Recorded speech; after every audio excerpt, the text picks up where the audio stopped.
Maître du monde, seul toi sais que Rosh Hashanah m'a de nouveau totalement prise de court. Toi seul sais que les fêtes ont l'art de me prendre au dépourvu.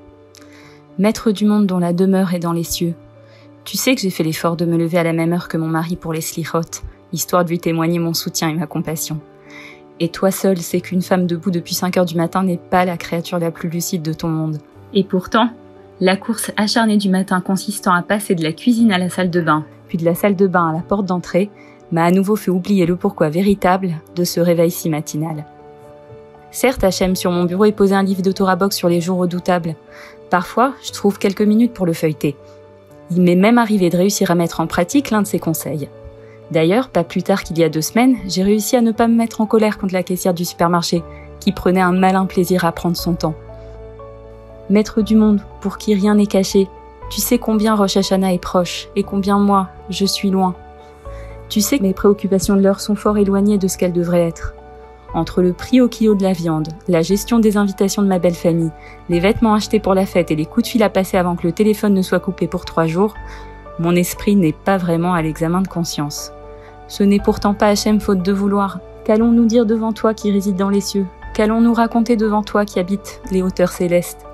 Que la seule mitzvah que j'arriverai peut-être à dérober à ce rythme impossible sera d'aller écouter le chauffard à la synagogue ou plutôt à son entrée pour éviter que les pleurs des petits ne viennent troubler la concentration des fidèles? Alors maître du monde, que ce soit ta volonté de m'aider, moi et toutes les autres mères d'Israël, à réaliser durant quelques instants que Rosh Hashanah ne se résume pas aux achats de volailles et à la préparation des épinards. Aide-moi à accomplir mon rôle d'épouse et de mère avec amour, tout en me souvenant de lever de temps à autre mes yeux vers le ciel pour me rappeler le but ultime de cette folle course-poursuite. Et de la même manière que la prière dite par le Kohen Gadol dans le Saint des Saints le jour de Yom Kippour était courte, mais avait un impact décisif pour l'ensemble du peuple d'Israël, fais en sorte que les courtes prières que je parviens ci et là à t'adresser entre le coucher des enfants et un coup de fil à mon boss atteignent ton trône céleste et aient leur effet pour le bien de ma petite famille. Accepte de me voir recevoir ton joug divin, non pas dans le silence feutré d'une synagogue, mais au milieu du désordre resté en salle à manger.